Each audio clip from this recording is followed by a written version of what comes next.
दोस्तों आज हम बात करने वाले हैं जो नागपुर ज़िला है। तो नागपुर ज़िले के अंदर एक गांव है डिग्रस बोल के। तो वहाँ पर एक स्कैम हो गया है। जो भी लाड़की बहनें हैं उनके जो 1500 रुपये आते थे उनके संग एक स्कैम हो गया है। तो वो भी छोटा मोटा स्कैम नहीं दोस्तों, 125 करोड़ रुपए का, और वो भी एक महिला कर्मचारी ने किया है। ठीक है, तो क्या है पूरी घटना, पूरी खबर मैं आपको बताने वाला हूँ। ठीक है, तो दोस्तों नागपुर के अंदर एक गाँव है डिग्रस। तो वहाँ पर एक महिला कर्मचारी है, जो भी पोस्ट ऑफिस होता है, पोस्ट ऑफिस का जो बैंक है, तो उसके अंदर बहुत सारे गांव वाले वहाँ पे क्या करते थे, अपना जो भी खेती के पैसे आते थे, जो फसल बेचते थे, उनका जो अनाज बेचते थे और उसके पैसे आते थे, तो वो सारे के सारे पैसे वो क्या करते थे, वो सारे लोग अपने पोस्ट ऑफिस के अंदर अपने जमा करके रखते थे, अपने खाते के अंदर डाल के। ठीक है, तो वहाँ पर एक महिला कर्मचारी है, मैं उसका नाम भूल गया। ठीक है, अगर आपको उसका नाम मालूम है तो मुझे कमेंट में बताना, है ना। तो वो क्या करती थी, वो सारे के सारे लोगों के पैसे जमा करती थी। ऐसे 100 से ज़्यादा उस गांव के अंदर से 100 से ज़्यादा लोग हैं जिनके उन्होंने पैसे खा गई। ठीक है, तो कितने, 125 करोड़ रुपए, छोटी मोटी रकम नहीं होती 125 करोड़। अभी गांव वाले क्या करते हैं, अपनी जो भी फसल आती है, अभी तो शेतकरियों का सारा का सारा उनका अनाज विनाज सब कुछ वही के चले गए वाला है। ठीक है, वो पहले ही परेशान है और उसके अंदर इसने ये कांड कर दिया। तो हुआ क्या था कि बहुत सारे ऐसे किसान थे और जो भी लाड़की बहनें थी उनके जो 1500 रुपये आ रहे थे, वो लोग क्या करते, निकाल रहे नहीं थे अपने पैसे वहीं बैंक में जमा करते, बोले तो एक ही दम अपन उठाएंगे पूरे पैसे और अपने कुछ काम आ जाएंगे। ठीक है, शादी के लिए, बच्चों की शादी के लिए। तो एक किसान ने क्या किया था, एक शेतकरी ने अपने एक आधी ज़मीन बेच दिया, अपना आधा खेत बेच दिया, तो उसको 40 लाख रुपए आए थे।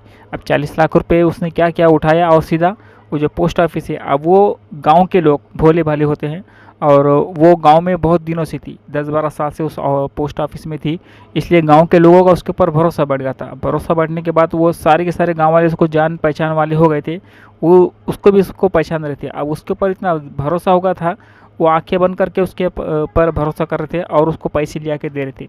अब वो भी क्या कर दी शानी, वो पैसे तो ले रही थी, अब वो भरने की रसीद पे उनके सिग्नेचर नहीं ले रही थी, वो जो पैसे निकाल देना उसके ऊपर उन्हें उसके सिग्नेचर ले रही थी और उनसे पैसे, उनके खाते में तो दाढ़ी नहीं थी, वो सीधा अपने खाते में डाली थी।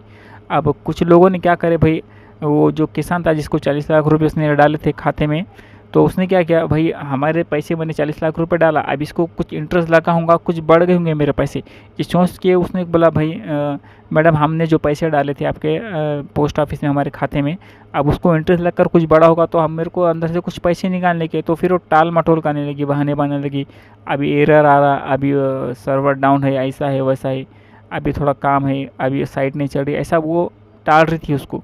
तो उसने एक दो बार तो बोला, लेकिन उसको थोड़ा डाउट हुआ, नहीं यार अपने साथ कुछ तो भी लफड़ा हो गया बोल के। अब तो उसने क्या किया, उसको थोड़ा टाइट मारा, भाई मेरे को अभी पैसे होना, मेरे पैसे हो के मेरे पैसे मेरे खाते में डाला और तुम दे रहे नहीं मेरे को, ऐसा कोई, ये भी कोई बात है क्या। तो उसने हाँ हाँ बोले बोले देती देती तेरे को, लेकिन दी नहीं उसको। फिर उसने सरपंच के पास गया, सरपंच के जाने सब गांव वालों के से भी, कुछ गांव वालों ने भी उसको ऐसा बोले थे कि भाई हमारे पैसे हमको तुम दे रहे क्यों नहीं। तो ऐसा मिला के ऐसा टोटल 100 से ज़्यादा लोग का उन्होंने पैसा खा गई।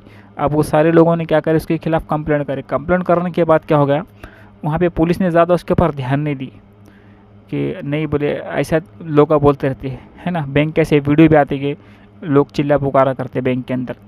तो फिर ऐसा बहुत ज़्यादा उसके खिलाफ़ कंप्लेंट आने लगी, तो फिर पुलिस एक्शन में ही, और वो फिर उसके ऊपर केस हुआ। केस होने के बाद फिर धीरे धीरे उससे पूछताछ हुई। तो उसको पूछे भाई तूने क्यों करी ये सारा घोटाला, 125 करोड़ रुपए का घोटाला तूने क्यों करी।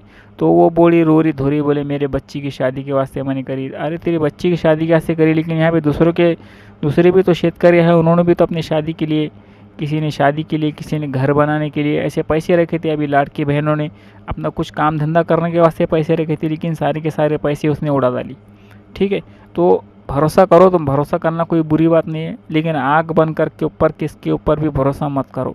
ठीक है, जब भी बैंक में जाओ, वीडियो बनाने का मकसद यही कि भाई जब भी लोगों को होशियार करना पड़ता है, लोगों को कैसा है, एड़ा बन जाते लोग, किस पे भी आँख बंद करके भरोसा करते हैं। आँख बंद करके किस पे भी भरोसा नहीं करना पड़ता, है ना। नहीं तो लोग ठेस डालते अपने को, पूरा का पूरा गन्ना मिठा तो नहीं क्या बोलते, मूल्य का संगत खा जाता कोई भी, तो वैसा हो जाता, अपने को पूरा निचोड़ देते लोग। आँख बंद करके भरोसा नहीं करना किसी के ऊपर। जब भी बैंक में जाओ या फिर कोई भी सरकारी ऑफिस में हो जाओ, कुछ भी कागजात मिले देखो एक बार उसको, 10 लोगों को बताओ, पूछो क्या है, कैसे सही दिया। बनाते हैं डॉक्यूमेंट, उसके अंदर भी सारे घोटाले, डॉक्यूमेंट बनाए सारे नामों में मिस्टेक, है ना। आधार कार्ड में मिस्टेक, फिर उसको आधार कार्ड अपडेट करो, पैन कार्ड करो, करेक्शन करो, जन्म तारीख में मिस्टेक, सारे स्पेलिंग में मिस्टेक। पढ़ लिख के से बताते जाओ पहले, ठीक है। जो भी पढ़े लिखे हैं उनको पूछने का भी 50 बार। अपना काम है, अपने को खुशामद करना पड़ती लोगों की, ठीक है। तो वीडियो बनाने का मकसद ये है कि किसी पर आंख बंद करके भरोसा नहीं करना, ठीक है।